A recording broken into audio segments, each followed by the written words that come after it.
Wow. This is really incredible. Thanks for coming. This is Unite 2012, our sixth Unite. Supposedly we're around 1,000 people plus 200 employees. We've grown a lot.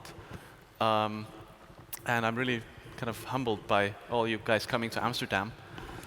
We're lucky with the weather, it's beautiful here. So we have a lot of stuff to talk about. We want to show you some stuff you've never seen before. And I'm really excited because I've barely seen it. But before we dive into all the stuff, all the new stuff and all the kind of current affairs, while we're doing the research for this conference, we were looking at some old trailers. And I actually kind of want to just kind of zoom all the way back to 2005 and then forwards, kind of showing you the evolution of the content, the games that have been produced by Unity, mainly by you guys, except the very first game that we made. It was called Goo Ball. Very few of you will probably remember it. It was a beautiful little game. I'm still kind of proud of it. And it sold incredibly badly. But by that time, we knew that Unity would be our main product. So this only came out a few months before we launched Unity 1.0, which I know a few of you in here started using around that time, maybe even in the beta. And it's been 7 incredible years since then, and we've come so far. So after launching this game, we could convince very few people to use Unity. So the next 2 years, very few games were produced. And they were just very slowly getting better. But there was some cool stuff coming out, and we're proud of these things, although they look a bit quaint by now. And it really was a long kind of slouch. 2009 and 10 came around, and we started getting more adoption, and we saw much bigger studios doing more ambitious things, and this was getting really exciting. Also, Unity was actually getting good by now, unlike the early days. So you see how this was progressing. 2011 came and things kind of really started boiling. Some very, very high-end games and just incredibly fun games. And now, of course, this year, we're just looking around us, looking at the stuff you're doing, and it's absolutely stunning. So I'm just going to go through a bunch of trailers. It's too much for you to take in even. It's just so impressive that we're getting games from like China, Thailand, all over Asia. And we only ever went to Asia last year. We started building up our Asian markets last year. It's been such a thrilling ride. And a third of our users are now in Asia. We look further and we see things all over Latin America. Beautiful, beautiful productions done by really, really solid teams, kind of all over the continent. Totally great stuff. And we can look further and we see Russia, Eastern Europe, also, have their own style, have their own types of games they want to make and play. And, a lot of it is, of course, done in Unity, and here are some examples of that. And even just, sort of, uncategorized the edges of our world, wonderful, wonderful things coming out. And it's not all games, There's serious stuff, there's training materials, and there's a few examples of that. And it's not just on labs and, in labs and on laptops. You see, there's a virtual reality environment there. People are really pulling Unity out into the world, and we're seeing it sort of appear in all kinds of weird, screens and non-screens, so to speak. This is exciting too, and the beautiful thing is, of course, that game developers are actually working at these companies, and the skill sets are the same, and the people are the same. They're just doing different types of products, and we love engaging with these guys. You guys. And here's a few examples of sort of completely wild stuff. Social network in the ocean, totally gorgeous.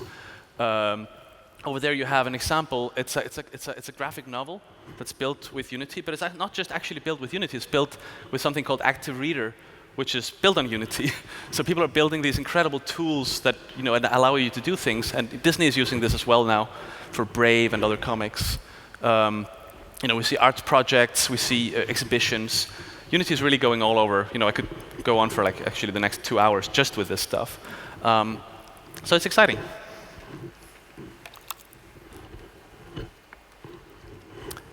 But back to today. So Unity 2012, where are we? Well, it's been it's only half a year really. But I'm counting it back to last Unite, so it's almost a year, let's say. And it's been pretty awesome. So we got some big awards. We were awarded the top 100 mobile company in the world, awarded the top 200 or top 250 technology company in the world, so we're really kind of amongst the big boys now. But of course, the awards that the award that really went to our heart was the best engine from Developer Awards. So extremely humbling to be that after just 7 years. Well, 10 if you count the basement years. Another incredible thing that happened is that we have over 1.2 million registered developers, most of which have used Unity in the last 2 years. And more stunning than that is actually that we've experienced 300,000 monthly active developers. So 300,000 developers using Unity in a month. And there was a recent survey done amongst mobile game developers. And 53% of them reported to be using Unity. This was not an exclusive survey, so they may be using other technologies. But that's just, of course, mind-numbing to kids who were in a basement not that long ago. And if you start doing the math and you look at the world, you may estimate, it's kind of rough to estimate how many software developers of any kind there are in the world, but it's probably going to fall out something like 2 to 5% of all software developer of any kind in the world used Unity in the last 30 days. That's just, I don't know what to say. Okay, so mobile games, probably the most important category of this time, I don't know, say it, this epoch, let's say. And if you just take the top sort of Unity games that have been developed in the last year or so, what you find is basically sort of a list of the coolest, the most important, the most profitable, the most fun games there are, full stop, right? So you got some of the best graphics, you got some of the most revenue-generating games. CSR Racing was reported to do $12 million in their first month, and they got at least 100 of my dollars for microtransactions. So it's really crazy, and then there's just really fun games. Ski Safari started as a Unity Flash game, bizarrely enough, and then went to iOS and Android, where it's done incredibly well. And it really keeps going. There's just a couple of slides just showing some of this Temple Run. The original game was not Unity, but all the newer versions are, and that game has had over 100 million downloads. So the numbers are just staggering. But of course, this is looking back. We're announcing a number of things today, and let me start just by walking through some of the cool stuff in the Asset Store and see where that leads us.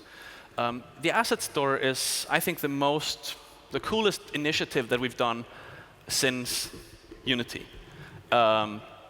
It's such an empowering platform. If you visit it, you see this ever-changing, kind of lively, updating amount of content. And of course, it was created because we saw that studios were having a hard time getting all the skill sets under one roof, and we saw that studios and individuals were kind of already sharing and selling. So we created a platform for sharing, downloading, buying, and selling assets. And it's really cool. If you go in there, you'll find the most amazing things, just beautiful, beautiful art packages. This is Michael O. He's done more stuff. It's so gorgeous, and you can just download it. This is $70. Sometimes it's on offer for approximately half that. It's just so polished. And Michael O actually has a lot more stuff. It's totally unfair to pick Michael O because there's thousands of packages in there, but I'm kind of proud of this stuff. There is other stuff. There is textures. And there's textures of many kinds, actually of any kind in the Asset Store. But the biggest provider of textures is Allegorithmic. And what's cool is that they have, this is an example of a character that's only textured using their stuff. What's cool is that they have 600 textures or substances in the store, but every single one of them can be modified or customized infinitely. So it's kind of mind-blowing how many opportunities and options you have there.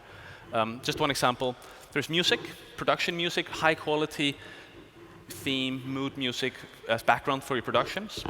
Awesome stuff. Hundreds of these. Of course, also sound clips and special effects and stuff like that.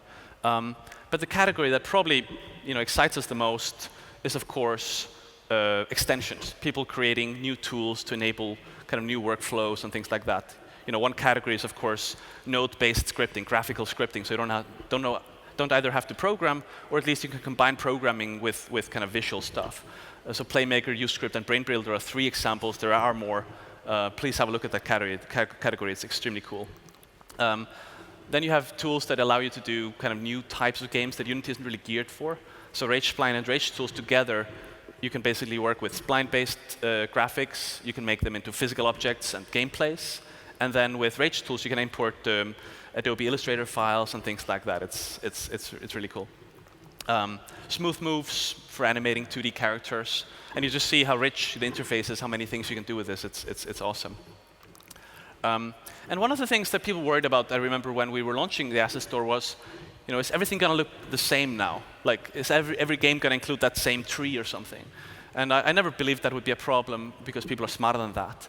And here's a good example. So this is a screenshot, early progress a screenshot by Wasteland, or from Wasteland, from the InXL team, where Brian Fargo is working with his team of a Kickstarter where we raised, I think, almost $2 million.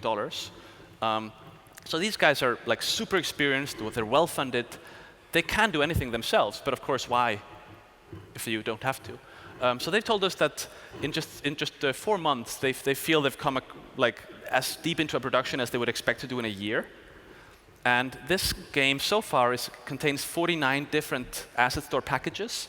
Most of them are art packages, but there are a few scripts and some sounds, and probably a few other things. And this screenshot, which looks pretty stylish, with a trained eye, you may recognize the car and the cacti, but I'm actually told there's more things from the Asset Store in here. So it's a really efficient tool, not just for small studios, but actually for like the hardcore professionals. So we're excited by that.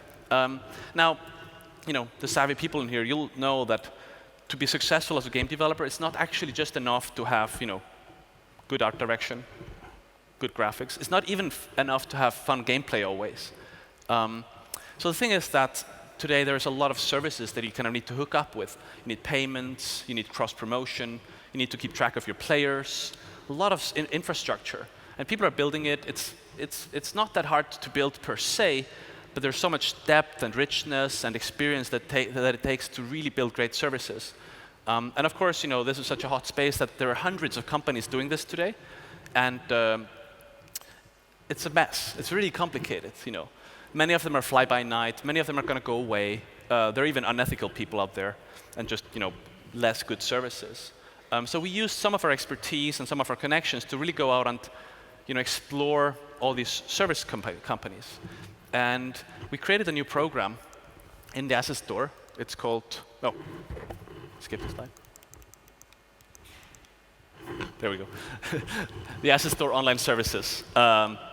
So we've gone out and we've found 14 partners that we think are really awesome to work with for sort of hooking your game up to the internet. So I'm just going to show a few of them. These are all the 14 partners. That's too much to go through today. We'll be talking about them, by the way, at a later session, like pretty much anything I'm talking about now. That's what the conference is for. But just a few examples. Playhaven is a great platform for messaging your players. So you have a number of players, hopefully many, and these players are doing all kinds of actions. They're coming to your game. They're not coming back to your game. They're doing all these things.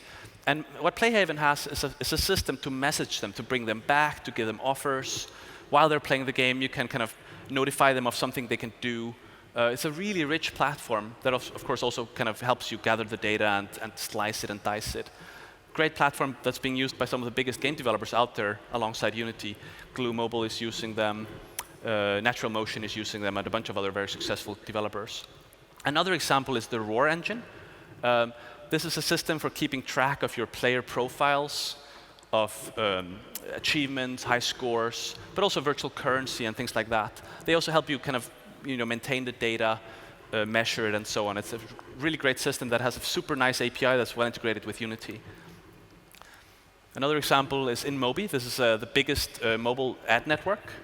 So basically, EA, Gameloft, everybody's using them for bringing ads into their games. So gamers who are not going to spend any money on your game, you can still make a little bit of money from them. And if there's many, you can actually make a lot. A great service, drops right into Unity. You can get it from the Asset Store like the others. Another, this is better known, Photon. Of course, these guys have been doing multiplayer services for Unity for a really long time.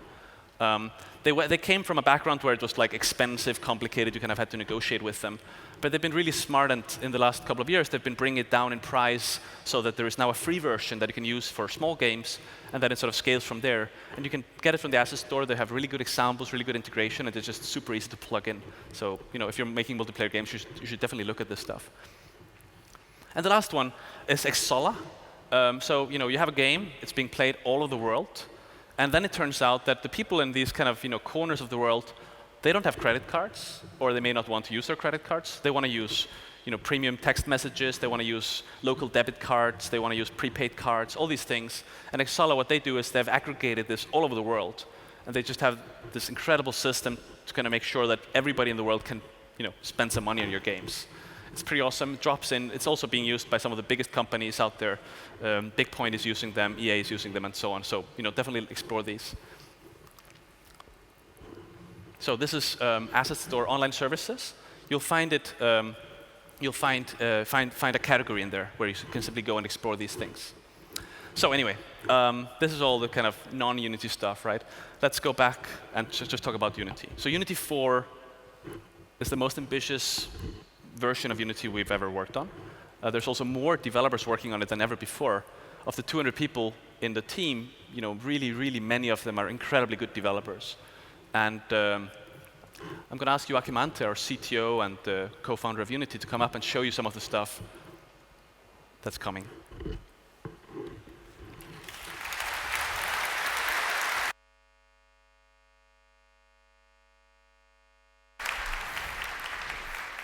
Thank you. So the Unity 4 is a very big release for us, and one of the biggest features that we have in Unity 4 is Mechanim, of course. Mechanim is our next generation character animation engine. And 2 years ago, we met the guys that are now building Mechanim, and they had founded a company called Mechanim. And they were working on a AAA character animation engine. And we looked at it and we thought that this technology was really revolutionary in how you work with character animation, and that it really solves some fundamental problems that you have in almost every production where you have a lot of heavy character animation. So after spending a lot of time getting to know them, we decided to acquire the company, and now they are part of Unity. And for the last year, we spent taking their technology and building an amazing UI around it to just make it the easiest to use character animation toolset, which has all these high-end features. So it's easy to use and it's incredibly powerful. And I want to give you a little bit of a demo of what you can do with it.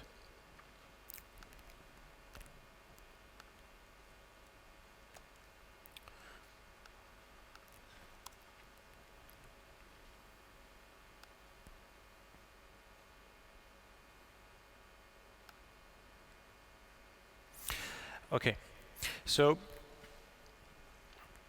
the first thing in Mechanim that is very important is that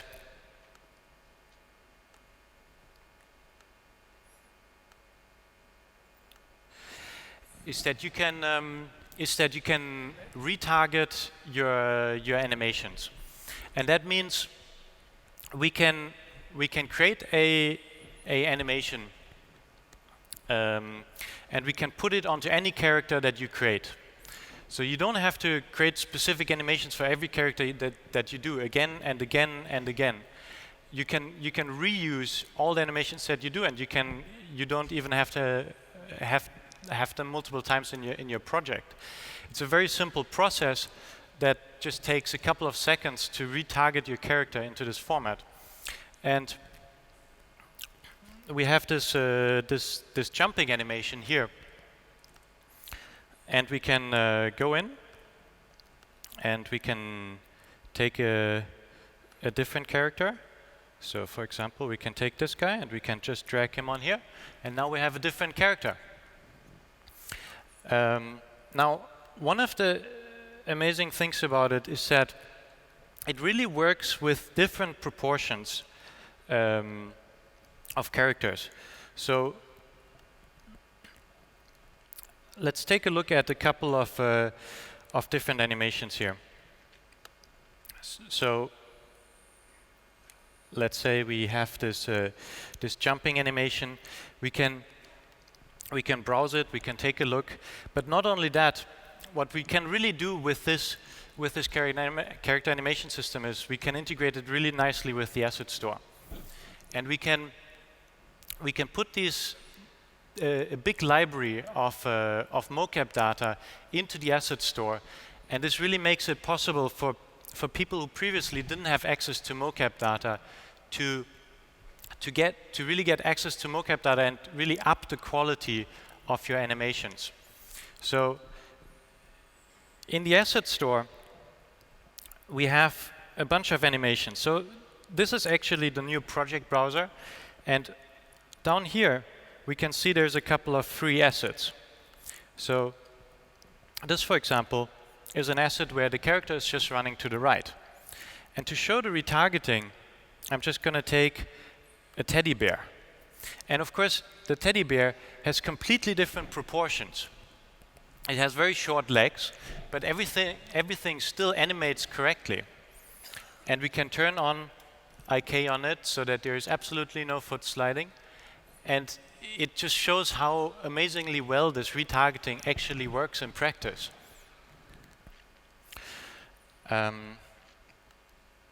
So, of course, you can have access to all these animations, but of course also, how do you normally get your animations into Unity?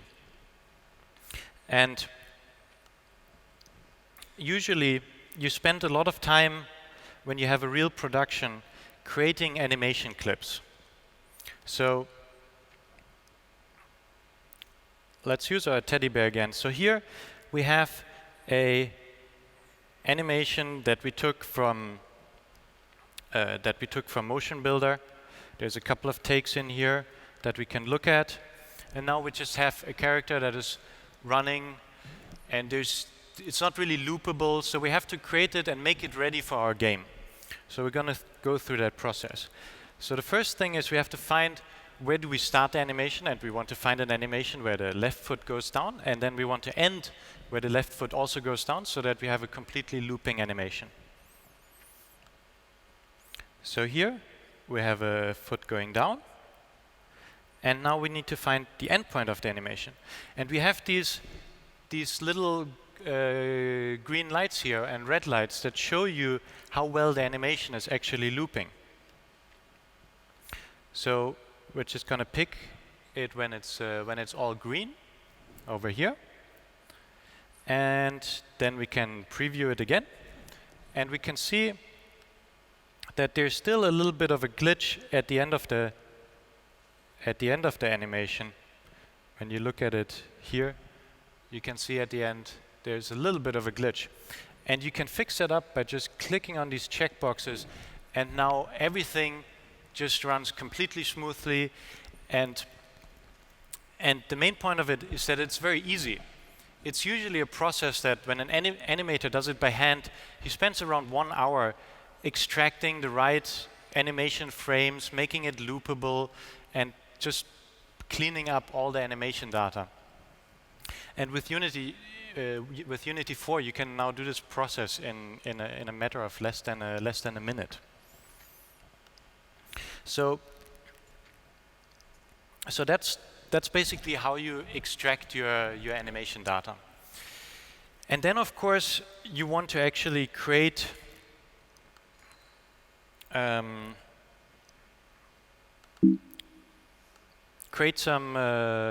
scenes with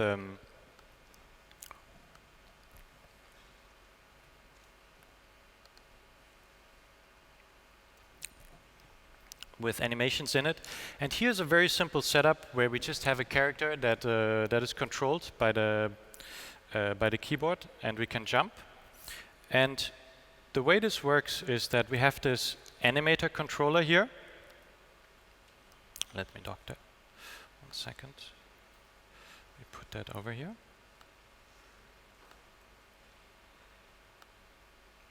And we can just select our guy here, and now we have this live connection to the character, and it shows us what the animation is actually doing. So you can see here we're switching to the run, and we're going back to the idle. And it's a hierarchical state machine with a blend tree integrated, so you can create very complex animations very easily. You can easily create transitions and make them go from idle to run and from running to jumping. And you have a lot of control. Artists can create the whole animation and the whole controller themselves. So let's take a look at how we can adjust these animations a little bit. So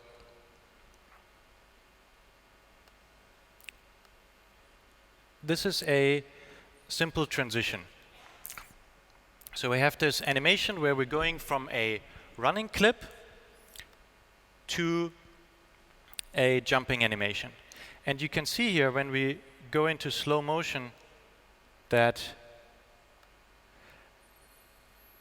there's this glitch in the feed where it's not really looking nice because these animations aren't synchronized together properly.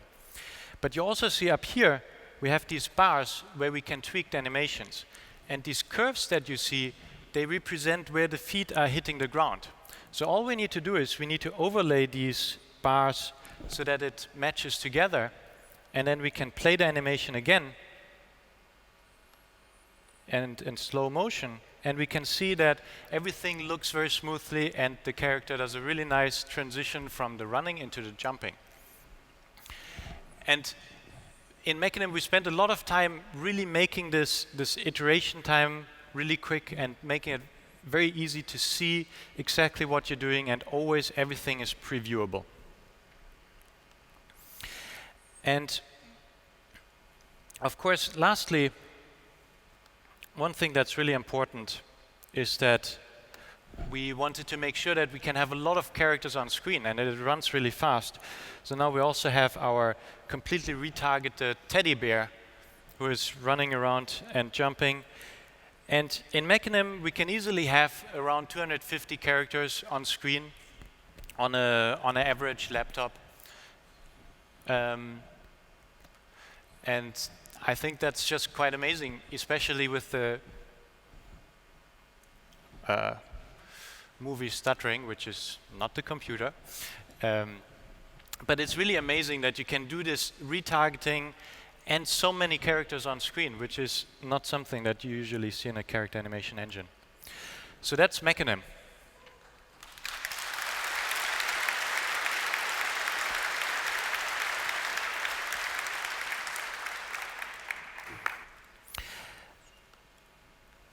Another thing that we have been working on is Shuriken. And we've been looking at Shuriken is our particle engine that we added in Unity 3.5. And since then, we've been looking at what was missing and looked at all the things that we should improve. And we've done a lot of performance improvements. We can do a lot more particles. We have some better lighting on the particles and so on. But the most commonly requested feature is that people really wanted to have collision detection on particles. So here we have a bunch of particles that are just falling around on these mesh-based, on these collision meshes. And we spent a lot of time making it really, really fast. So here I have a button where I can put in a lot of particles, and everything still continues running at 30 FPS, 10,000 particles, no problem at all.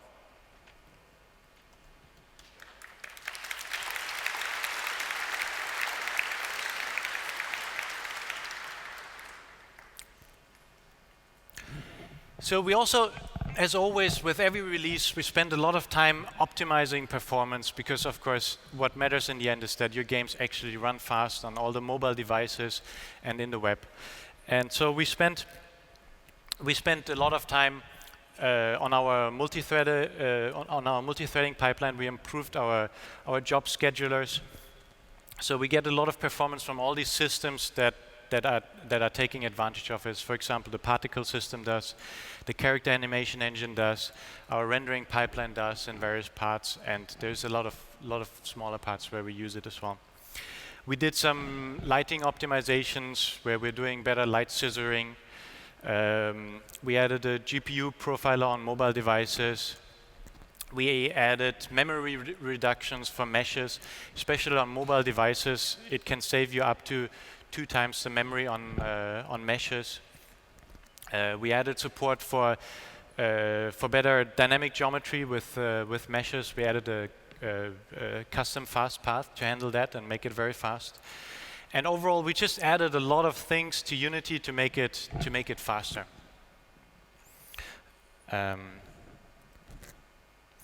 And then we have also a lot of different smaller features that we built in. So for example, we added dynamic font rendering on all platforms now. Very important if you're making games in Asia and you have more than 26 characters. We have mobile shadows. On mobile devices, they are getting better and better, and these days actually doing real shadows on a mobile device is quite possible. So we added directional shadows. We added an improved cube map pipeline. If you want reflective surfaces, it's much nicer to work with. They look much better. The mip-maps are generated nicer. They're compressed and so on. We added bump map terrain, something that has been requested a lot. We added the project browser, which you saw earlier, which makes it very easy to organize your projects, search in them, and browse them. And then we added a lot of different smaller features, like the skinned mesh rendering improvements. We added a developer console, and a lot of stuff that is basically just too much to mention. But you'll see it more. Then the last thing that we want to show, and I'm going to ask Ray to come on stage. So we added a DirectX 11 renderer.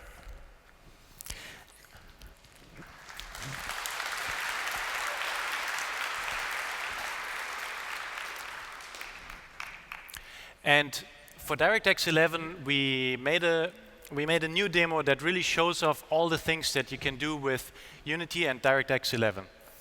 And this is a real-time CG movie.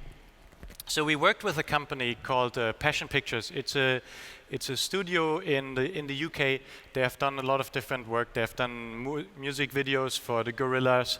They have done the Rock Band game trailers, and so on. They've never worked with a game engine before, so this is their first real-time project. But we have created a 3-minute long real-time short that is, well, running in real time.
So, and now we're gonna take a bit of a closer look at the project folder that we were using. So this is it's a completely real-time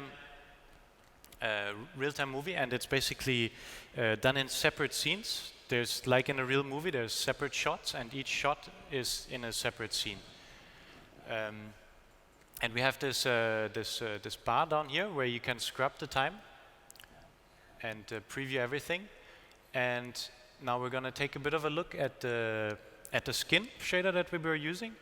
So we were using a technique called texture space subsurface scattering. And as you can see, we have a lot of controls. This is a technique that comes from CG films, and we applied it to real time. So you have a lot of colors that you can tweak. You have 3 different layers of skin, for example, and you can tweak the intensity of each skin layer. You can tweak the colors.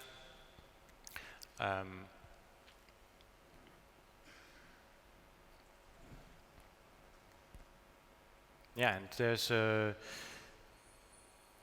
there's these factors that you can apply for changing how the light subtly interacts. And one of the things that's actually quite amazing in this is that you have actually a very complex shot in here, because there's a shadow going right over his face, and that's actually something that's very complex to render and make look good, very make look well with skin. So the other thing that you see in this shot is the hair.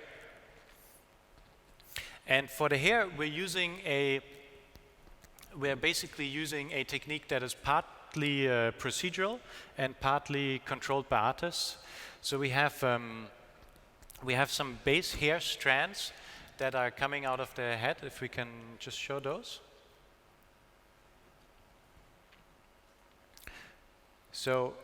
So you can see here, this is what is getting modeled in a tool, because of course there's much less and it's much more manageable this way. And these hairs, they get animated so that they flow in the wind and everything.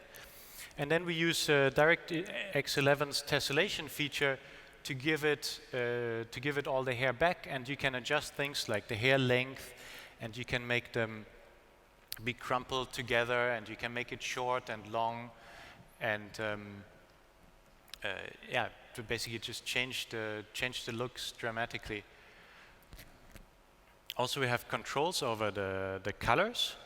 We can take out the texture for it, and now we just have basically untextured hair, but with the very complex shading. You can change the colors and so on. So you have a lot of control in this over the hair, and then we can just play it back, and now we have a red-haired guy. Okay, let's take a look at the next scene. So the other shot that we want to show you is the scene with the big explosion. And in this shot, we're of course using shuriken, but we're also using a very special technique. These are basically meta balls that are deformed with some additional noise on top of it. And this is done in compute shaders, and it's completely procedural. And what we're basically able to do is we have these spheres that you can place in the scene and that you can just animate with the animation window. And then on top of that, it just generates these amazing explosion effects. And this is also a technique that comes from the CG space that we made run in real time.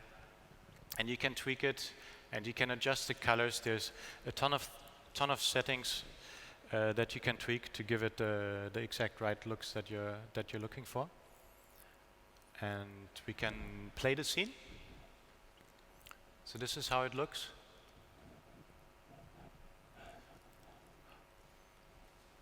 And of course, again, everything is real time. We have some very complex filmic post effects on it. We have these very complex explosions going on, and a very big scene.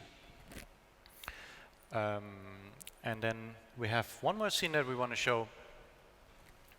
And in this scene, we just have a very big street with a lot of reflecting cars. And and just a really nice animation. So you can see we have this bar at the top, at the bottom, where you can just scrub through the scene, and our guy still has our red hair that we set up earlier. And you can very easily just do changes in edit mode and really see how things are looking, and edit them and tweak them to perfection.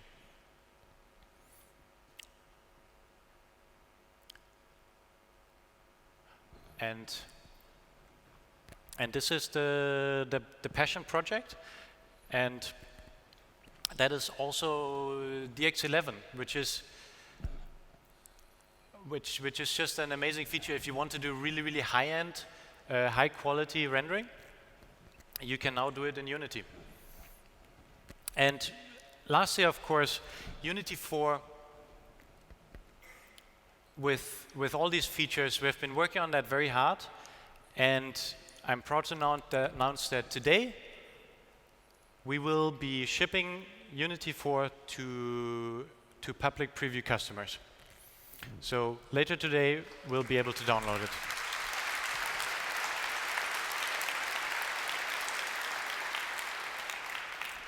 Thank you.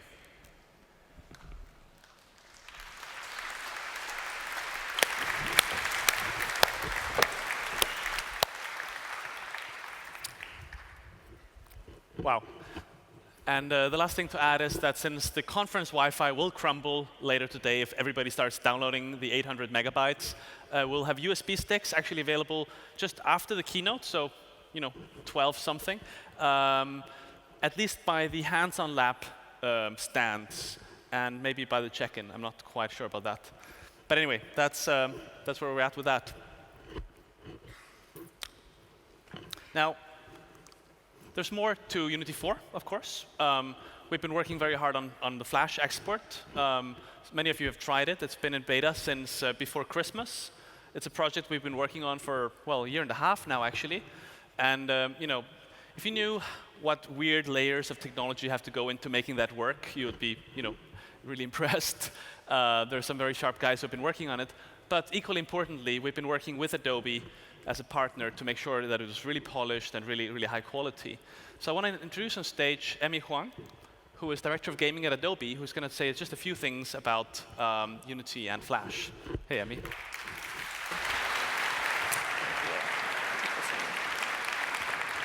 Thank you, David. So we're really excited to be collaborating with Unity to bring together the power of Unity's game development tools with the unparalleled reach of Adobe Flash Player.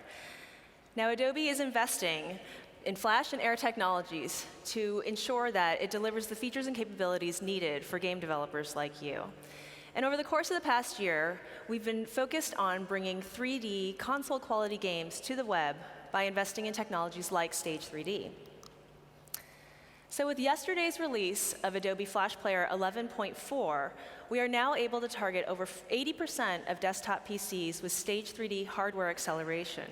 And what that means for you is greater performance with maximum reach for all of your great 3D games. In addition, we recently released a feature for Flash Player background updates, which means that 500 million end users have now opted into that, and we can update all of those users within 48 hours of a new release. So that's over 40% of the web population can now get the latest releases of Flash Player in a very short amount of time. Flash Player is installed on over 1.3 billion connected devices, and that is an incredible audience for your games and content. If you think about the reach of that audience, it is 11 times greater than that of the current best-selling consoles. We're also working very closely with Unity to make sure that the Flash export works fast and efficiently so that you can quickly bring your games and content online through Flash Player. We're working with partners such as Nickelodeon, Tencent, and also Madfinger to ensure that they can reach as many users as possible. And now I'd like to show you some of the work that Madfinger's been doing using this technology to bring the popular Shadowgun franchise to the web with Facebook. So you can see with the Facebook Facebook APIs and integration, they're able to deliver some new social features to Shadowgun. So there's going to be a friends list and also integration with the leaderboards and achievements. And they're also able to integrate with Facebook APIs for the App Center as well as Facebook credits to experiment with some new ways to monetize this content. Shadowgun will also leverage Flash Player capabilities such as full screen and mouse lock, and also the new full screen text input so that you can navigate with WASD controls. And we believe this will be one of the first first-person shooters with broad reach that will be available on Facebook very soon. Thanks.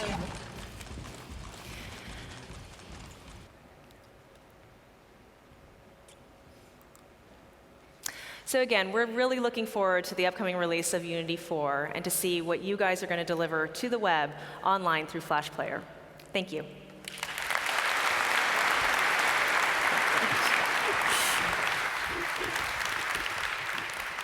Thanks, Emmy, and especially thanks for making it all the way from San Francisco. So, Flash Export is one of course, many platforms we support. In fact, it's kind of mind-numbing to see how many different systems we're working with, how many different operating systems, how many different chipsets.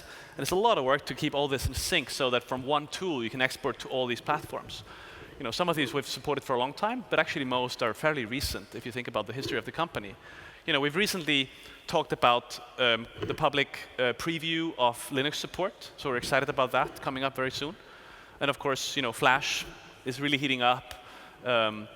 Adobe's been working very hard to make it super, super robust, work on all the different graphics chips, and of course, make sure that everybody actually has this plugin. But today we have a couple of announcements actually about new platforms that we want to make. So one is, maybe not surprising, but still a lot of work, I'll tell you, to make Unity work on Windows 8. So of course, we'll be there.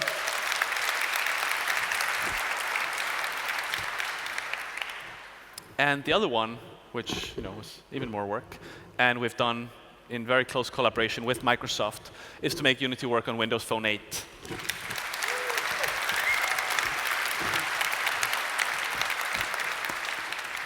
So the device running Shadowgun was lost in transit, but it is running. So it's not just a fantasy. It's actually getting close to being workable. So we will be announcing timelines soon, but not today. And notice that we have a question mark up there. There's not one particular platform hidden behind that, but people often ask us, are you working on that platform, or will you do this, or are you evaluating this? And the answer is actually invariably yes. But it kind of goes to how we have to be careful, because if we went and supported all, let's say 50 platforms that are out there that are interesting in one way or another, or to some people we would grind ourselves to a halt and never get anywhere. But at the same time, we're always very awake. We're testing things out. And often once we sort of decide, OK, we should move on this platform, we have it running in some form or other. So we can move very timely when the time is right. But you see, we have another way of approaching platforms. All these kind of new platforms that are less certain, more early, or for various reasons don't have the developer adoption yet. And that's, of course, Union, right? It's a program we created, well, we announced it 2 years ago. But the day we announced it, actually, we had like an idea. The day after, we hired the first guy to run it, Oren Tversky, who's somewhere here.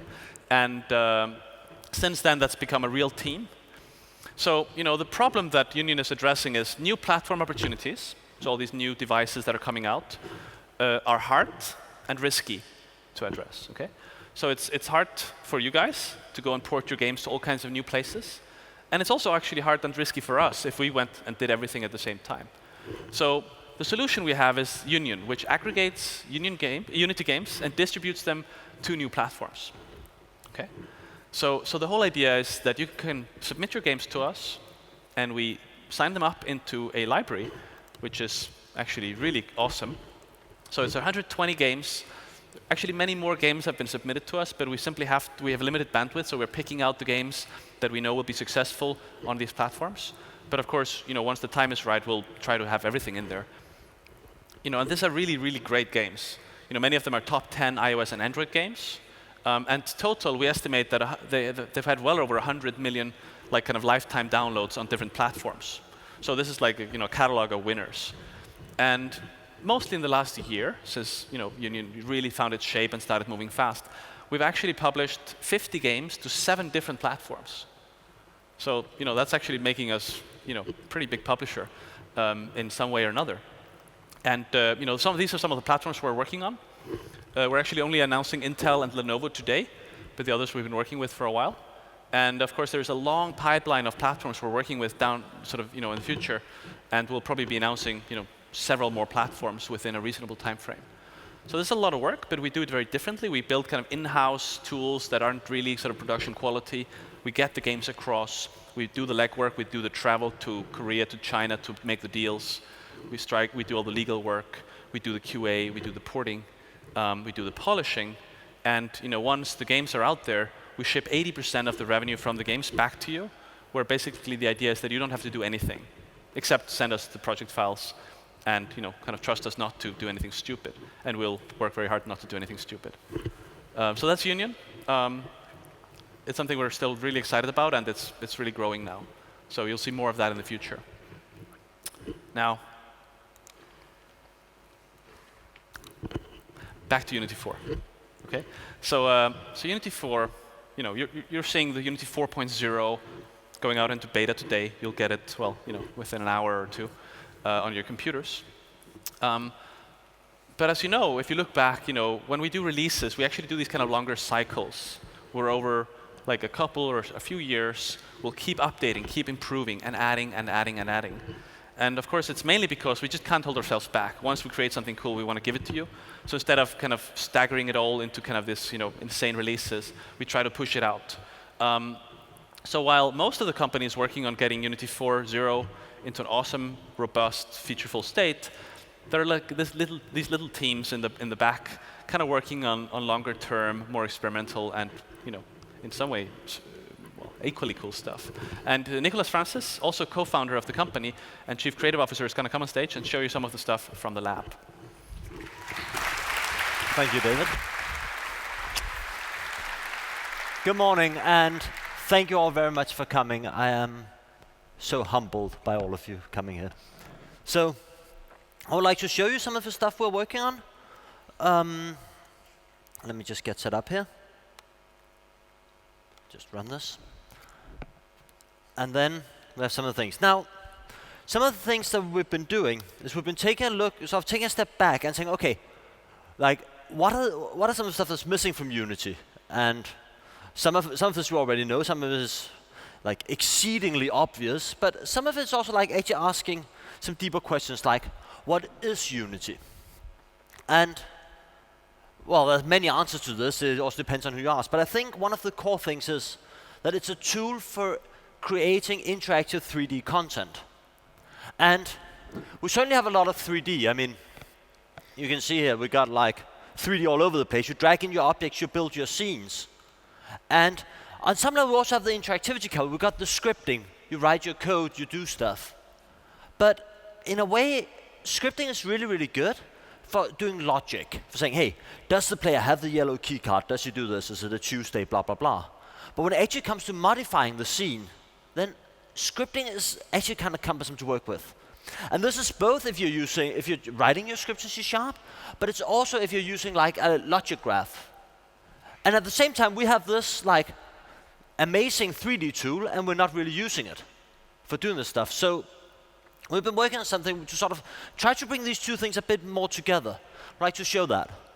So first up, I would like to show you timelines. I have this sort of small demo. And this is like a very simple example here. I have a door, Yahoo, and I want to just make it so, do like the classic game door, that it opens when the player walks up and closes when he walks away. And so we'll just take this and then we'll add a component to it. They call it door trigger. And now, this is like a very, very simple component. It basically just plays an animation when you enter and when you exit, and just increase the trigger area here. But one of the things it does is that it actually speaks with our animation system. So now this script actually communicates to the editor, yes, I will be playing an open animation. Yes, I will be playing a close animation. And then the editor can sort of hook into this. So we'll create an open animation for this door. And over here, we have the time. Nothing's happening yet. Now, some of the things you can do then is we actually record scene changes more than just moving objects around.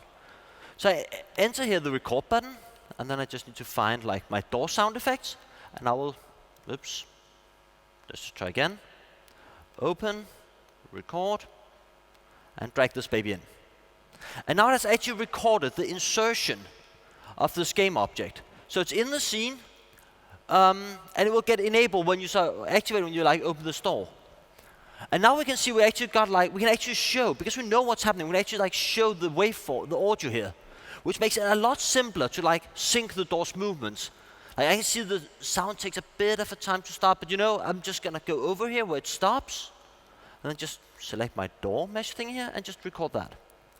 And you see it recording the curves. And I could also here we see there's a clonk, I could just drag in a shuriken thing to spawn that at that time. So if we now hit play, we should hopefully have this thing working. Let's see. So yeah, here we're going, bum, bum, bum, bum, bum, and we go over here. And you can see it's perfectly synced up, first attempt, and it's very, very easy. Okay, I did practice a bit last night, but the key thing here is like, I could have done this in code. I mean, it would not have been hard, but it would have been cumbersome as hell. It would really actually have taken me a long time. Like, I need to move the door how many units to the right over how many seconds. The artist changes the sound a bit. Whereas with this, we can actually like integrate it. And this is sort of the start of an attempt from our side to make time and like world state be first-class citizens in the editor. It's currently in alpha testing. We'll be expanding this as we go along. We'll also be giving all of you guys who do editor extensions means to hook into the system. Because it seems to me that for an interactive tool, we should actually be doing a lot more about interactivity and time and sort of figure out what this thing do. And I can't wait to sort of see what features we come up with and how this evolves as we go forward. But this is sort of the basics. Now, some of the other things we've been doing is we've been sort of thinking, okay, are there other things we should go back and revisit and make better?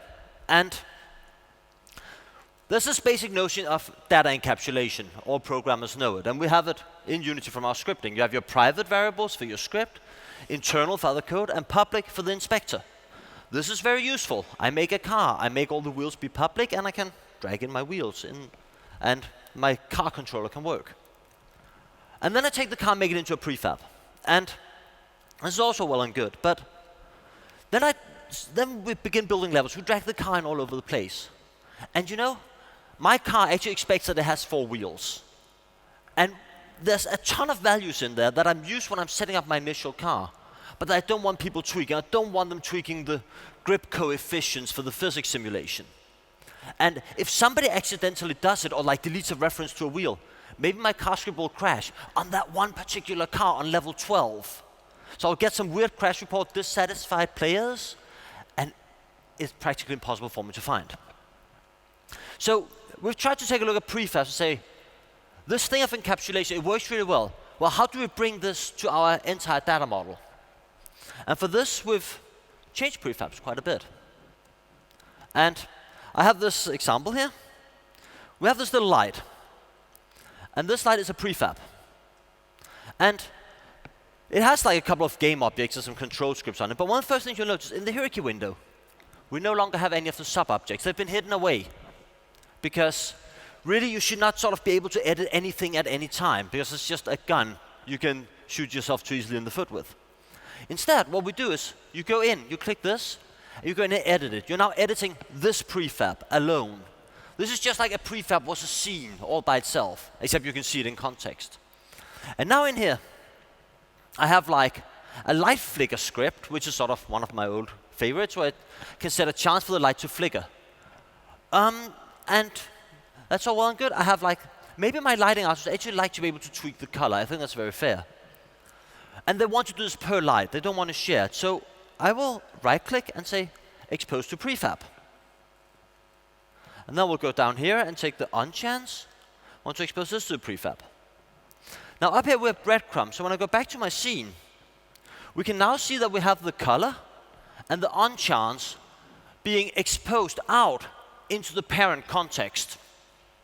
And if I go in and tweak these values, like I go in here, we see, so see the light changes. Now what Unity does is behind the scenes, it will go in and set the value on the point light because it knows exactly where to route this value. And this cleans up immensely because you have your car. Yes, you want people to be able to tweak things. You want maybe 10 parameters or 20 parameters to be tweakable, but you don't want 200. And with this way, you can actually guarantee it. And it basically gives technical artists the kind of things that we programmers have had for a long time and taken for granted. It also cleans up serialization because we know exactly what needs to be stored, which leads to a feature which I know a lot of people have been looking forward to, which is these things can be nested arbitrarily.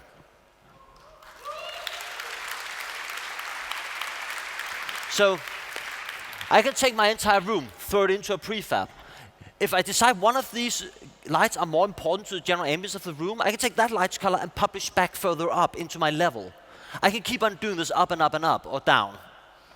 And Unity will make all this stuff work for me. And yeah, it just works. And I'm really happy about it. So, before I'm done, I have one more thing, which I have a feeling some of you might have been looking forward to. So, I would like to show you our GUI system. This is something, thank you. This is something I've been working on for, well, almost feels like longer than I can remember. And it's one of those things where we started out with like a small tweak of the medium mode GUI system, changing it a bit, modifying it a bit, and then realizing, okay, we have to actually go back and start over. Then we worked for 4 more months, then we realized, okay, this is not good either, we have to start over.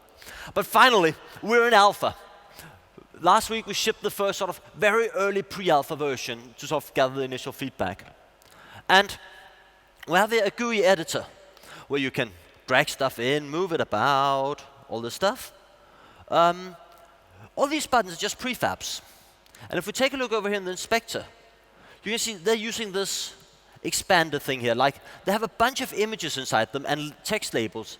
And I just say, yeah, change it to continue. It will go into my button and change the value deep inside the button of this label somewhere in the hierarchy. They use the timeline system. And once we go into buttons, we sort of see various things going on. Now, because Unity is a 3D engine, we don't want to have like a 2D GUI. I personally believe that a lot of the GUI stuff you do is like a bit more than 2D. And it's actually when you're like laying out a grid of stuff, it's actually really nice to work in a 2D plane. But you don't want to be locked into that.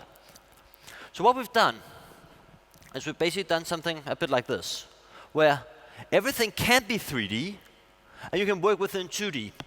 So it's sort of somewhere in between the two. And you can see here, I'm sort of rotating the entire GUI as I move the mouse around. I can rotate any group, any transform group, and I can click my buttons. And let me just show you how that actually works. Because it's all well and good to have a button, but you actually want some code to be called at the end of the button. In order to do that, we introduce what we call Unity events. We're using them in the GUI system. You can use them in scripting. They're basically C# delegates. Except we fixed some design issues with real delegates. And I think they work really well. And you can just expose those out of your prefab. Like the settings button. It has like this delegate for the click. So what I can do is just like assign an object to it, and then choose which method to call. And this gets assigned into the button, where we have the button component, and it runs. And this just does a very simple thing, which just plays a settings animation, which I happen to have made earlier. And we see it's a very simple one. Basically just fades in some settings over here, which, well, it's a very small screen, but you'll see them in a sec. And you know, I actually want to do a bit more than that, because like, when we show the settings, I'd actually like to sort of take this group and sort of move it back a bit. So I'll just animate this and move it into the background. And you know, maybe like, you know, dim it a bit, because yeah, I mean, now it's the other thing that has focus. So we hit play. And now, when I hit escape here, we can run this. Oops, that went far over to the right. Bum, bum, bum. I swear this worked when I tried it at home. Well, you know, let's just fix this real quick. We'll just take this and move it over here, and so we can get to the settings thing. Yeah. Let's see if we can move this baby. Now I should be able to get them. And yeah, so here we have sort of like the basic settings screen. It's not very interesting, it's just a quick one. Oops. I can change the colors, change like the quality setting. But I kind of like this look that we're sort of dimming out the game view, but it means I can't actually see what I'm doing, and you know, that's actually really, really stupid. And you should probably not be doing that. So what I'll do is instead I would actually like to sort of show the game while I'm doing this. So I'll just find a camera in my scene, and I can just drag it into my GUI here. Let's make this nice and large, and then we hit play. And now, hopefully, we should see, like, when I pull this up, we now have this camera in here. Hit the settings. Oh, this is getting really funky. And now as I'm actually turning down the lighting here, we can sort of see the quality. We actually see what's going on in my scene. Which is something that is like, of course. And you see, we have the camera. It's fully transformed with the rest of the GUI. And yeah, everything just works. Well, almost. Guess that's why we're not shipping it yet. So I have a talk later this afternoon about this. Maybe I'll see one or two of you there. But otherwise, thanks for coming and enjoy the show. Back to you, David.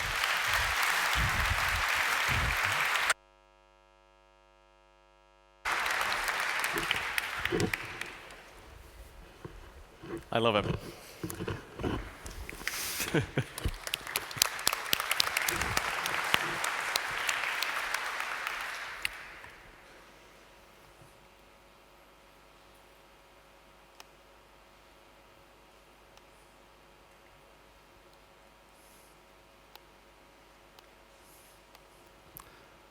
Except when you close my deck.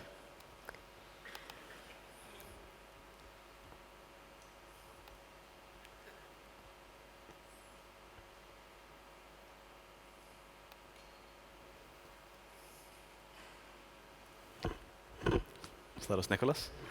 So that actually concludes the founder keynote today. But we have a really exciting guest speaker, Peter Molyneux, creative director of 22 Cans. Absolutely legendary game designer. I remember playing his games when I was a pretty little kid. And when I was only a teenager, my mother was a journalist, interviewed him. And I was really impressed that she met such a famous person. So you know, allow me to introduce Peter Molyneux, legend, game legend and Unity user.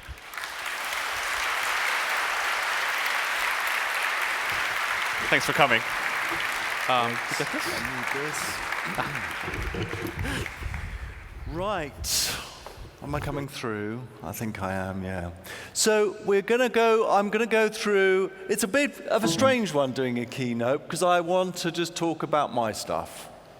In fact, I probably am just going to talk about my stuff, but you know, we are using Unity at 22 Cans, and everything you see today was built with Unity, and we're going to go on and make our big game, which we are going to use Unity. We're super, super happy with it, so we're going to go through. So that's my Unity bit. Now I can talk a lot more about my stuff, which I won't apologize about. So here we go. I'm actually going to talk about the idea of startups. How many people here are in some sort of startup, some sort of early startup? Quite a few of you. Yeah, that's pretty cool. It's very, very scary, isn't it? It's absolutely terrifying. And part of the reason it's terrifying is because you have less masters. You don't have anyone kind of standing over you, other than your bank manager probably, saying, do this and do that. You can do whatever you like. And my idea, and one of the reasons that I really wanted to leave my beautiful, wonderful, safe place at Microsoft, was to have a single idea. For me, having one idea that I and my team utterly, completely, obsessively focus on is the reason that I left. And part of that reason is that I feel that today is an amazing, incredible time to innovate. And I look at the games that I've done in the past, and I look at, all the things I've done, and I've tried, I guess, and this is a little bit of a clue of what we are going to be really, really focusing on, the single game we're going to be focusing on. I've always tried to build these little worlds, these incredible simulated worlds. Well, I say incredible, they're incredible in my imagination. Quite often that doesn't quite come through, which I hope to conquer. But, those little worlds started with a game called Populous, where you just raised and lowered the land, and these little people spread out. The reason why, if Unity was around back in 1989, Populous would never existed. Why? Because a lot of the gameplay of Populous was born out of my total incompetence as a programmer, because I couldn't work out things like navigation and wall hugging, so I just got the player to do it, and of course if I'd had Unity maybe I wouldn't have been able to discover that. But that little world then went on to things like Powermonger and Syndicate and Magic Carpet, but there was always this belief that you could create something that felt alive. You could create something where the player was not the whole of the world, but the player interacted with the world. And I still love that feeling and that sensation. And some people have called those God games, and some people have called them RPGs, but in my mind, it's always creating that one world. So, what would that one idea would lead me to leave Microsoft and start out a small team of people? Well, that one idea has to be, for me, simple.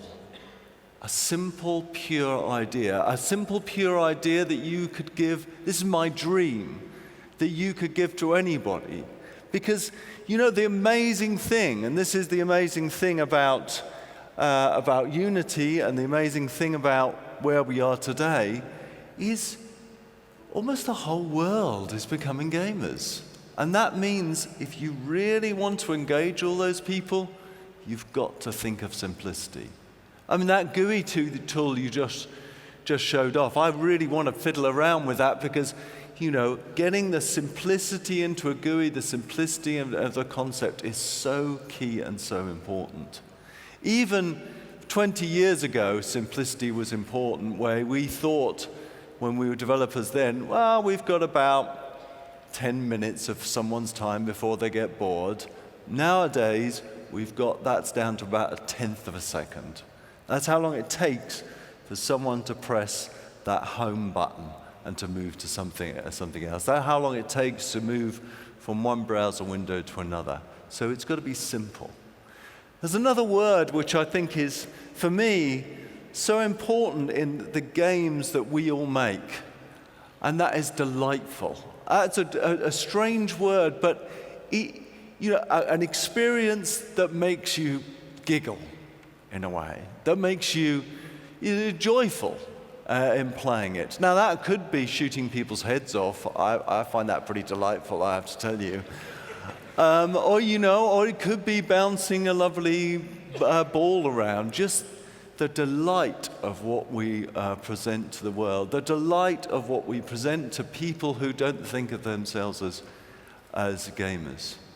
It's got to be surprising.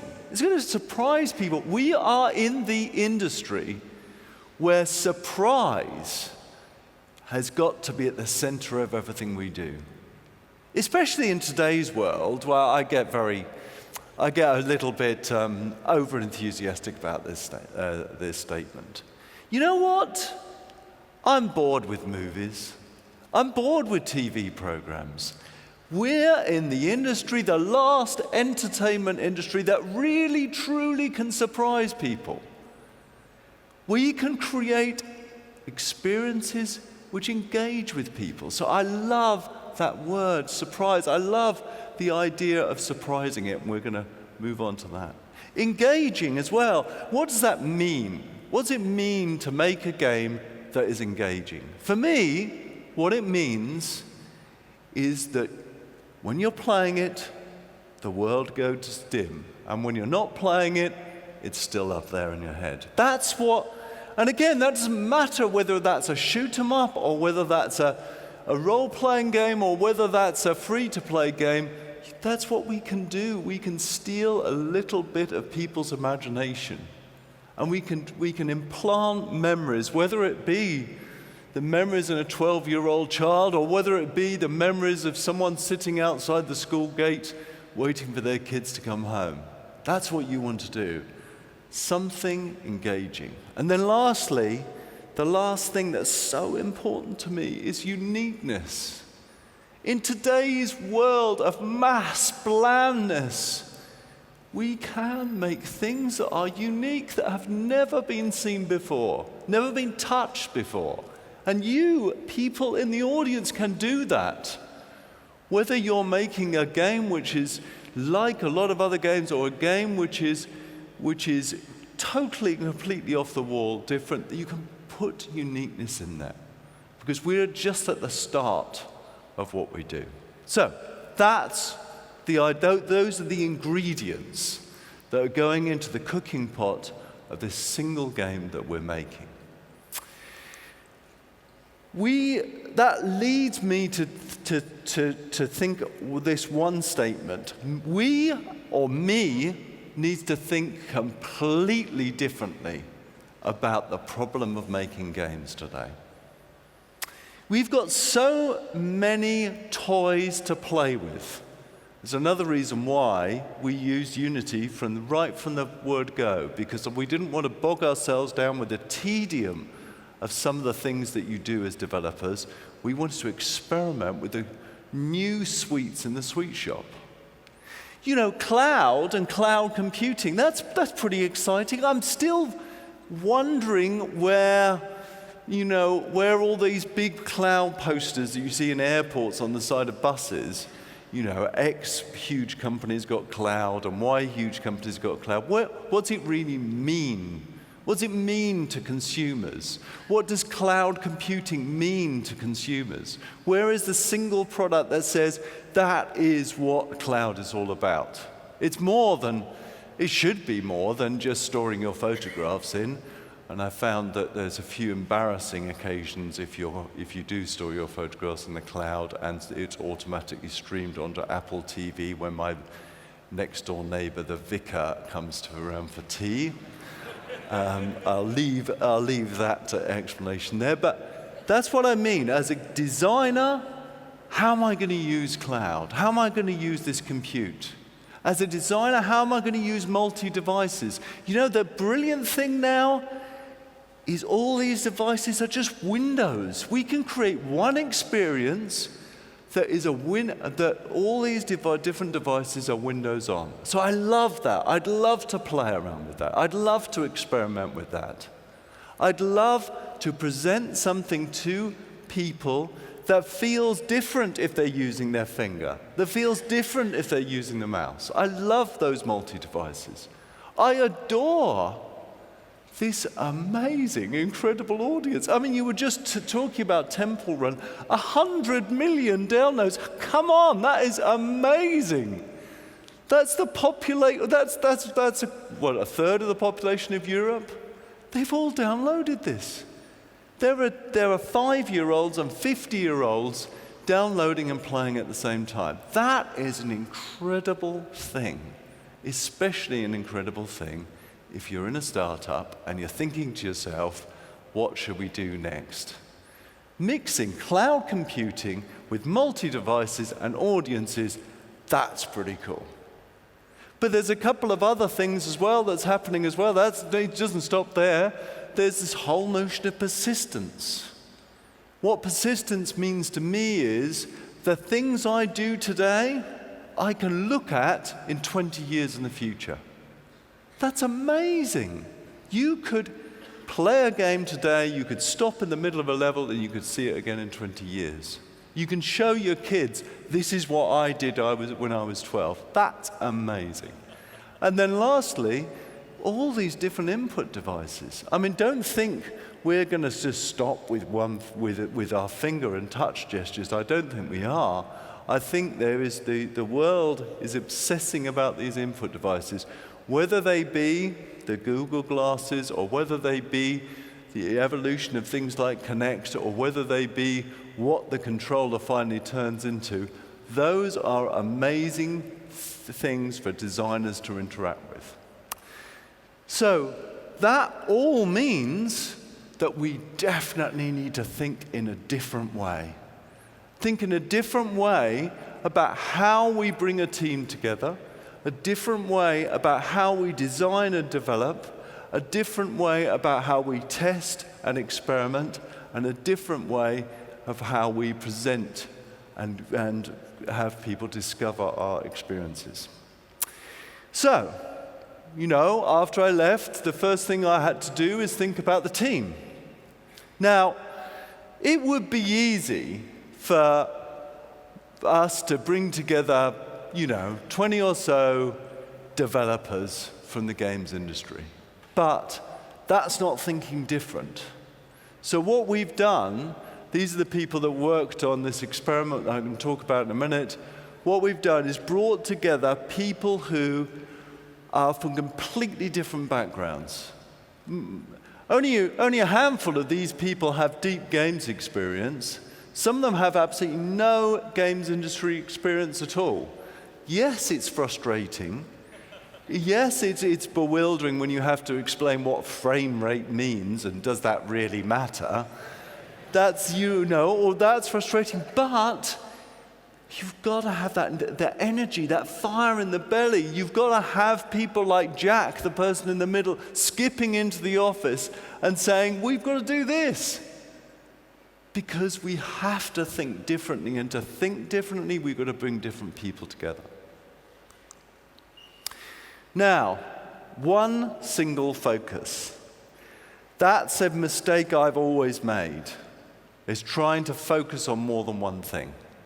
So the entirety, and this is what I would say about startups, is just obsess about one thing and one thing only.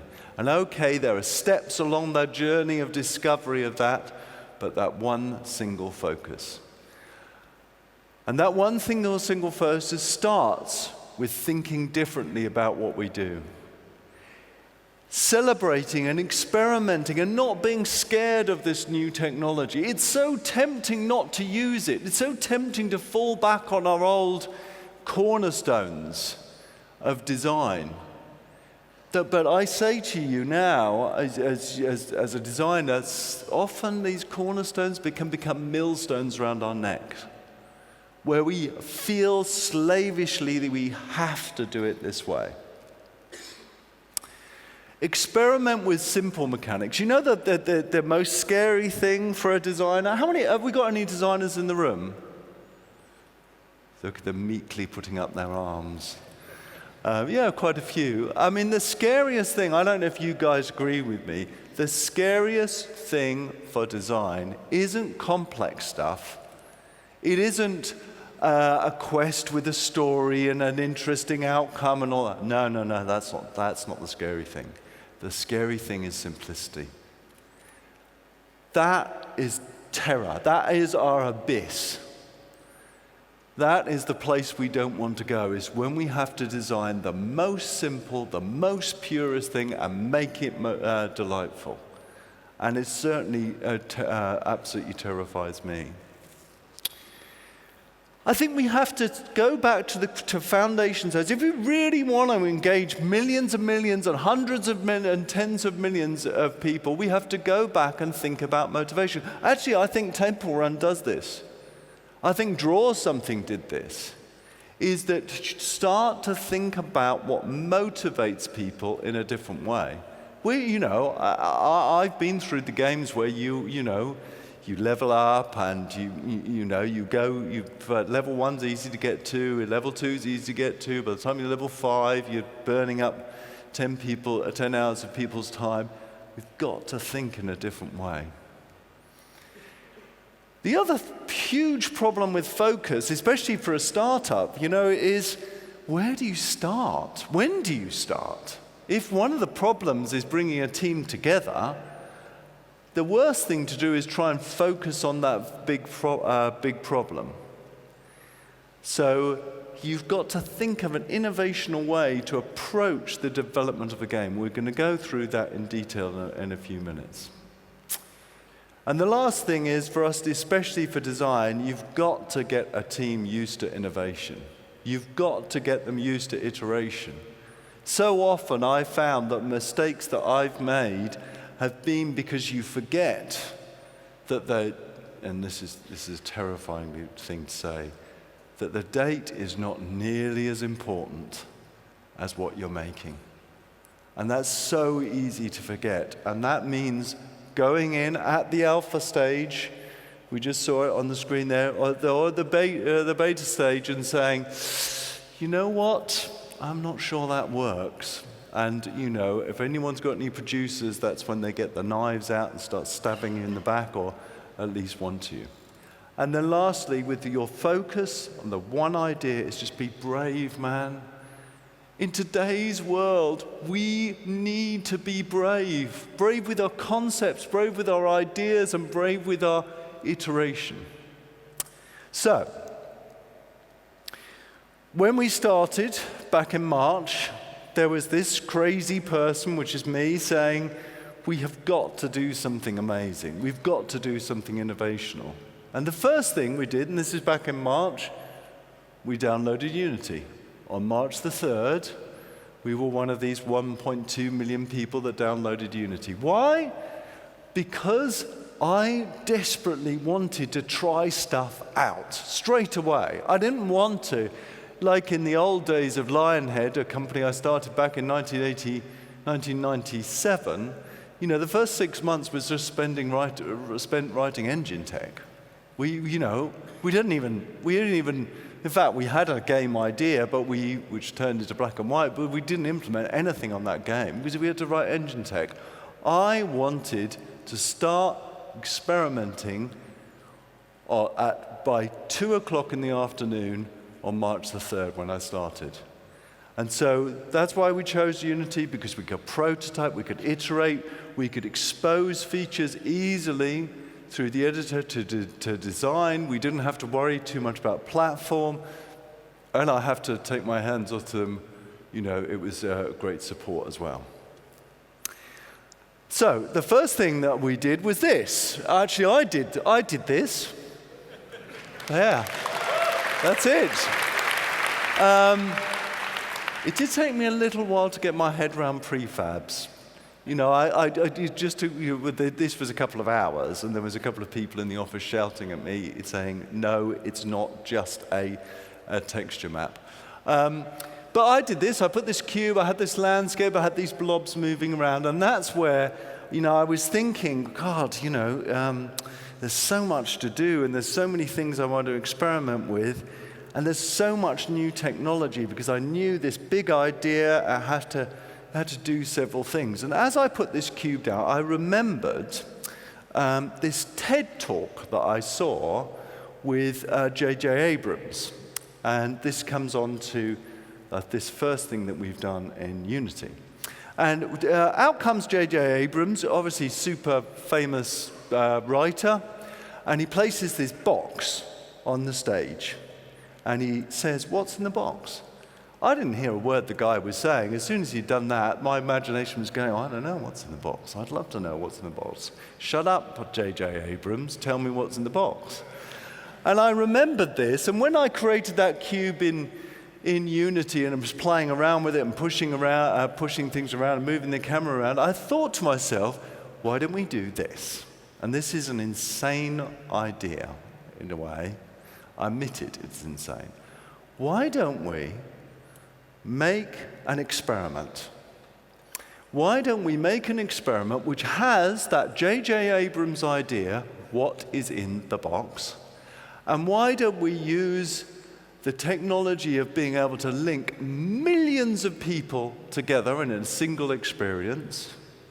And why don't we give very super simple motivations, because that's the toughest, hardest thing to do, And why don't we make it so that the analytics that so many games use just to groom more money from players isn't used also to make the experience interesting and fascinating, that by having dynamic real-time balancing? And why don't we experiment with what we mean by multi-device play? And why don't we put all that together, announce it to the world, and release the experiment? How long can it take? It's only a box, for God's sake. I'd already done it by 5 o'clock in the afternoon. Surely this is, going to be easy for us to do. So we started as a small team of people. At that time, there were only 3 of us. We started making this first experiment, which was called Curiosity. And we started with that design document that you see up there, very simple design document, then this concept picture. There's a cube in the corner of a white room. If you tap on the cube, slowly you will start chipping away, trying to see what's inside the cube. Still like the idea, still nice and simple. And as you tap, it comes up and says what's on the cube. Of course, me being me always has to inject another crazy idea in there, and that's where this idea was, why don't we give simple things that people can buy to help them find out what's in the middle of the cube? And that's when I said, why don't we have a diamond chisel that costs £50,000? Didn't quite know about the iOS limit of £500 at the time, but never mind. £50,000, and that really, there's only one of them in the world, and that taps in an enormous amount of weight. For some reason, everybody, when we talked about this in the press, focused on that. There was Peter Molyneux comes up with £50,000 DLC. That wasn't the point. The point I was trying to make is the power of curiosity enough for some crazy person to spend £50,000? It was never designed to be actually purchased. The fact that people are saving up for this £50,000 chisel utterly terrifies me, or did at the time. So that was the initial design. The 3 of us there was no artist. That's why it was a cube, because we didn't have a team with an artist, and we started building this. And as we built it, so the team came together, and the team's been building now over the last few months, since March. And of course, it is a brave concept. It is something which I read on Twitter, and people say on Twitter, well, they say, I won't repeat what they say, but what they intimate on Twitter is that it's crazy. It is crazy. But if we're going to do something different, man, we've got to be crazy. We've got to experiment with these new things. Surely, we can't just lock ourselves away in our ivory tower. Those days are gone. It's gone forever. Locking ourselves away in an ivory tower and coming up with the concept and just releasing it is over. We have to engage people. We have to engage people with this amazing process of development. So it is brave, it is crazy. But just bear with me a moment and see how it has changed, how it has iterated. So the first evolution was that we originally, with the cube, you were going to tap your way into it. So your finger would tap little holes that would get deeper and deeper. That couldn't be done. No, it would probably be spending £1 million on Amazon servers to maintain that. The cube was big. It is, I have to get this calculation right. I think it's 64 billion. It's a cube made up of 64 billion individual subcubes, all of which can be tapped. That's pretty incredible. It's certainly going to have to be a high-quality experience to get someone to tap 64 billion times. So, there's a lot of tapping. This is not an experiment that should be over in a day. It should experiment that should take, maybe many months. Visualizing the cube is a very, very unique problem because you've not only got to visualize what's local to the client, you've got to visualize what everyone's doing in the world, and we'll see that a little bit later. So as we went on, our version 2 was we changed it from being tapping in, we changed it more to be like pass the parcel. Does anyone know what pass the parcel is? Or is it just an English thing? Does anyone not know what pass the parcel is? Oh, crikey. Well, I found that I went over to America and was talking about this over in America. No one in America knows what pass the parcel is. The people just look at me and nod. What pass the parcel is, here's what it is. You can see this picture here. It's a children's game. You wrap something up, normally a bar of extremely sugary chocolate, which is insane if you're at a children's party while you're giving children sugary chocolate. You wrap something up in lots and lots of layers. You put it in the middle, and as the music plays, the kids pass it round, and when the music stops, they tear off a layer. That's the concept of pass parcel. If you haven't played it, go home and play it now, and you'll see what, Lord of the Flies-like experiences in children's parties really are like. So that's what we're like. We're as this 64 billion cube is shrunk down as the layers are shrunk, so it gets smaller and smaller. So each layer that's being revealed gets faster and faster and falls away. Under each layer, we have the power to put anything we like. So it's a bit like an inverted jigsaw puzzle. And we're going to see some of this in a minute. So as you tap, you're revealing stuff underneath. It's nice. It's evolving as an idea. The third evolution was to think about tapping itself. To think about, originally you could just do one finger taps. And then we've realized that some people, are crazy people. They want to use all their fingers to tap. They want to tap really fast. Some people want to have this as a multiplayer experience. They want to have two people on an iPad tapping at once, recognizing, 10 gesture taps. Some people want to be able to craft things. They want to draw pictures with their taps because the whole world will see what they draw because it's a one unified experience. There's one cube, we're all tapping on this one cube.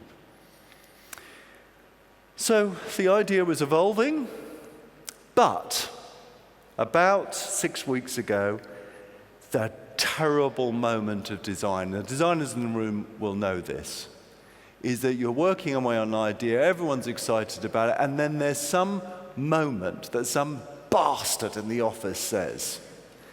Usually it's some coder or artist. They turn and sneak around and say, why am I bothered to tap on the cube? Why shouldn't I let someone else tap for me? And then when we get down to the middle, I'll just join in the tapping and then I'll see what's in the middle.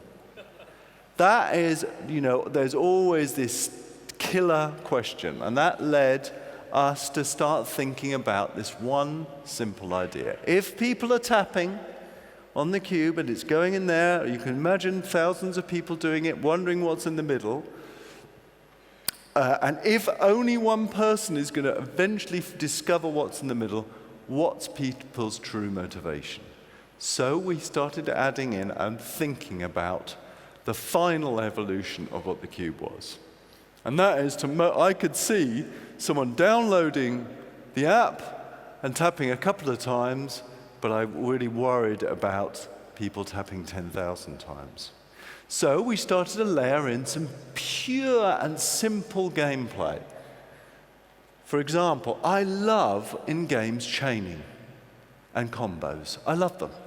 Whether it's been fighting games or whether it's been role-playing games or whatever it is, I love it. I love doing things and going up chains. So we've implemented this chaining mechanic. As you tap, if you tap at the right rhythm and the right speed, you'll go times 2, times 3, times 4, times 5, times 6, times 7. We don't cap that.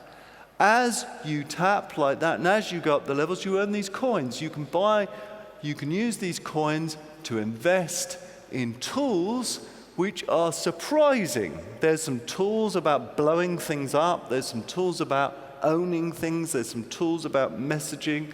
There's all sorts of surprising tools in there. We'll also experiment with monetization.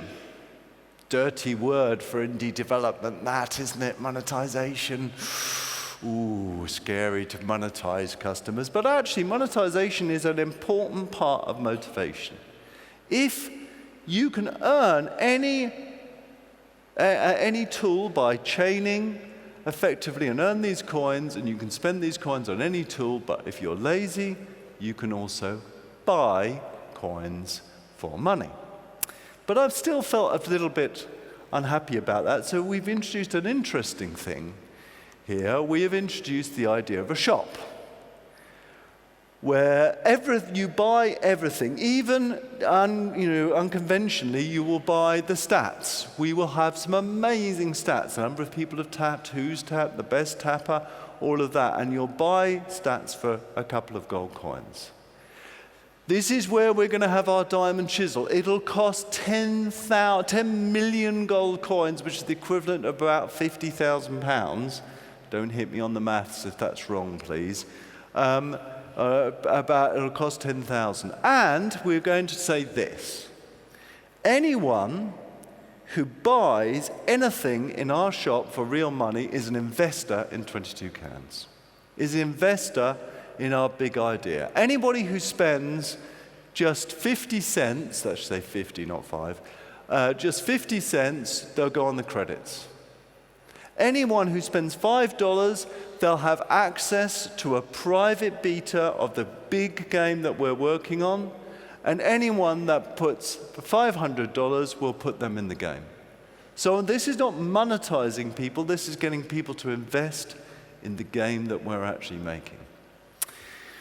So, the tapping itself turns out to be fun. It's like playing a musical instrument. You'll hear this in a minute.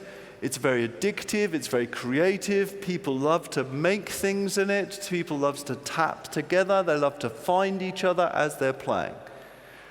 And now we've finished, and now we've thought about the motivation, we've realized that the reason you start tapping early on the cube is to have an advantage as you get closer to the middle. If you're going to be the only one in the world to open the cube up and find out what's inside, then you need to power yourself up. And making sure you've got plenty of coins to do that, and you're at the right level when you're in the middle, and every tap is powerful, is our reason and motivation behind it. So, this is kind of what it looks like, and then we're going to move on to a demo, live demo. This will need sound, by the way.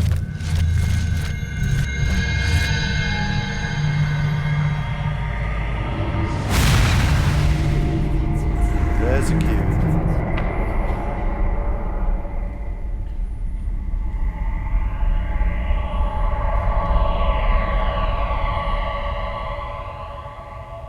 Was August, now September. Sorry. Okay, we're going to move to a live demo on an iPad. This demo is, if we switch that screen to the iPad screen, God, I hope this works. It's really terrifying. I'm not going to look behind me. I'm just going to judge what's happening by your reaction. A bit of laughter. No, I can't resist. I've got to look behind me. No, it's... No, it's not plugged in. Oh, the button wasn't pressed. There is the black cube in the white room. This is running on an iPad 2, and you can see that we can put any text that we like on there dynamically.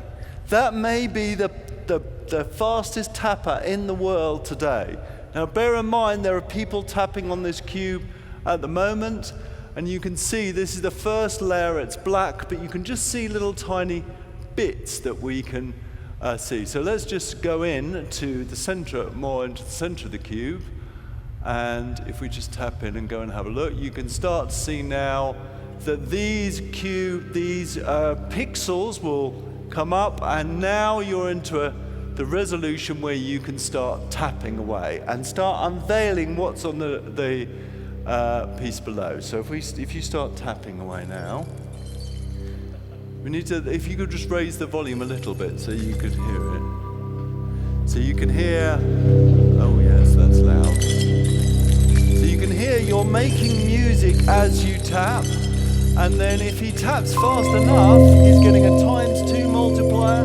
If you can keep that going, it'll go ×3, ×4, ×5, ×6. And you can do this with your friends if you want to. You can do it on one iPad, or we can all do it together. In fact, I've got my phone here, and we're going to, we could all do that together. So I quite like that. So if we zoom out a bit now and just see how much impact that little section has made. Someone else tapped up there, by the way, has made. So you can see that is the infinitesimally small dot that you have made.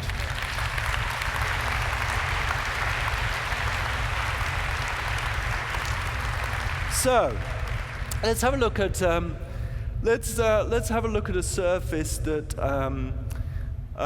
we made earlier. We're going to go into the shop and we're going to buy a tool to help us. It's a bit of cheating now, but I want you to get a glimpse of what's under one of these surfaces. So we've got a very simple shop. It's not quite finished yet, and we'll just go like this, everyone. And we'll buy yeah, that's nice. We'll buy a chisel, a simple chisel. Everything in the shop is timed, so you need to get it for a certain amount of time. We found that was far more motivating for people. So now if we go into this surface, or the surface that we want to show this big surprise on, is that a surface? Is this the surface? Yeah. Let's start clearing out sections of this mystical image. So now you can see that if we tap now, because we've got a chisel, now we get ×3. Now getting the chains is much easier. That tool, power, I want you to feel powerful, man, even just doing these taps. Powerful and musical, so every tool you buy, we'll buy that. And we're just going to clear out. Can you just zoom out just a tad so you do a little bit more? You can zoom out to different levels to whichever you find the best tapping experience. Underneath this layer, we'll have to cheat some more, is a photograph of you lot. Because we can dynamically put on any surface of the cube any image we like. So that's how we're going to surprise the world, is by giving clues about what's in the middle later on. So this is a super powerful cube, and I don't know if we can make out what this is. Yes, it's your face. Not really. Anyway, that is the experiment that we're working on. This experiment tests our technology of linking people to get millions of people together. It tests simple motivations. It tests simple and different ways of monetizing. And we will be out in September after it's got through Apple Cert, and it gives us a great step to this amazing game that we'll be making for next year using Unity. Thank you all so much for listening. I really appreciate it. If we just turn back to my PowerPoint just quickly, you can contact me directly if you've got any questions. And the video and stuff is available on these contact pages. Thank you very much, everyone.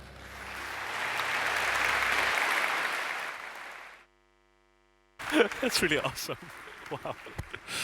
Wow. Hey, thank you so much, Peter. I see so many games, but I don't know. This was really amazing. So, Unite is about to begin. It's going to be 3 absolutely wonderful days. I really hope that you enjoy each other, that you learn from each other, and make friends and all that good stuff. Tomorrow evening we'll have the Unity Awards, and then the party afterwards. So that's going to be a blast. We'll have hands-on sessions every day, so you can get to teach us stuff, tell us about your problems, and we'll try to help you, and we'll all learn from that. Yeah, I was asked to just point out that again, like I said, you can get the Unity 4 beta if you're a pre-order customer. We'll have, I think, approximately 20 USB sticks by the hands-on session location, and that means that with the attrition, we'll hopefully have a couple left by Friday. So please share them and help each other with the files. They're pretty big. And apart from that, I'm just really looking forward to spending these 3 days with you. Thank you so much for coming.